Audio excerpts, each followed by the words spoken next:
Hello అందరికీ పింట్రెస్ట్లో ఎక్కడ చూసినా ఈ టేబుల్ క్యాలెండర్ అయితే కనిపిస్తుంది.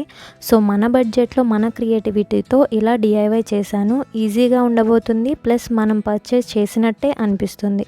సో కంప్లీట్ ప్రాసెస్ కోసం వీడియో లాస్ట్ వరకు చూసేయండి. వాజ షేప్ కోసం ఒక పేపర్ తీసుకుని మిడిల్కి ఫోల్డ్ చేశాను.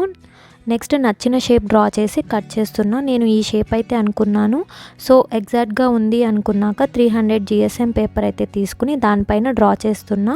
12 months కాబట్టి 12 పీసెస్ అయితే కట్ చేసుకోవాలి.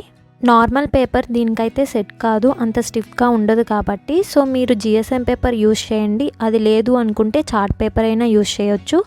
లేదు GSM పేపర్ కావాలి అంటే నేను డిస్క్రిప్షన్ బాక్స్లో లింక్ పెడతాను, మీరు ఆన్లైన్ పర్చేస్ చేసుకోండి. వాజ షేప్స్ కట్ చేసుకున్నాక ఇప్పుడు మంత్స్ ప్రకారం రాయాలి కాబట్టి మీరు డైరెక్ట్గా అయినా రాయొచ్చు. లేదు నీట్ అండ్ క్లీన్గా ఉండాలి అనుకుంటే ఈ ప్రాసెస్ అయితే ఫాలో అవ్వండి.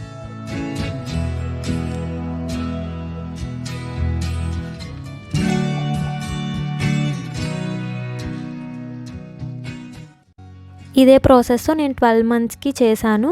సో ఎక్కడ మిస్టేక్ లేకుండా నీట్గా అయితే వచ్చింది. నెక్స్ట్ స్టెప్ మనకి వాజ్ పైన ఫ్లవర్స్ అయితే కావాలి. టైం పట్టినా పర్లేదు, అదొక యాక్టివిటీగా ఉండాలి అనుకుంటే మీరు డ్రా చేసుకోవచ్చు.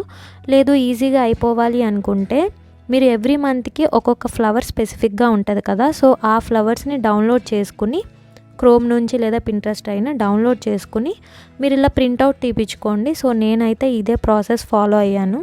చెప్పాను కదా నార్మల్ పేపర్ అయితే అంత స్టిఫ్గా ఉండదు అని చెప్పి. సో ఇప్పుడు ఇది కూడా నేను ప్రింట్అవుట్ తీపిచ్చింది A4 పేపర్ పైనే.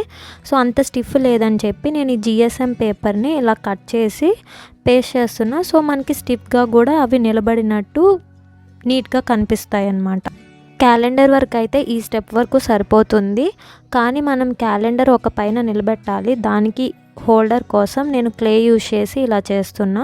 మీరు కార్డ్బోర్డ్తో అయినా చేయొచ్చు, బట్ క్లే అయితే ఎప్పటి వరకైనా ఉంటుంది కాబట్టి సో నేను ఇలా చేస్తున్నా. ఇది చూసినంత టఫ్ అయితే కాదు. ఈ డిఐవై చాలా సింపుల్ అండ్ ఈజీ ప్రాసెస్. మీరు కూడా ట్రై చేయండి. ట్రై చేస్తే కమెంట్ బాక్స్లో తప్పకుండా కమెంట్ చేయండి. అండ్ ఈ ఐడియా నచ్చింది అనుకుంటే లైక్ చేసి మీ ఫ్రెండ్స్ అండ్ ఫ్యామిలీకి షేర్ చేయండి. అండ్ లాస్ట్ వరకు చూసినందుకు థ్యాంక్ యూ.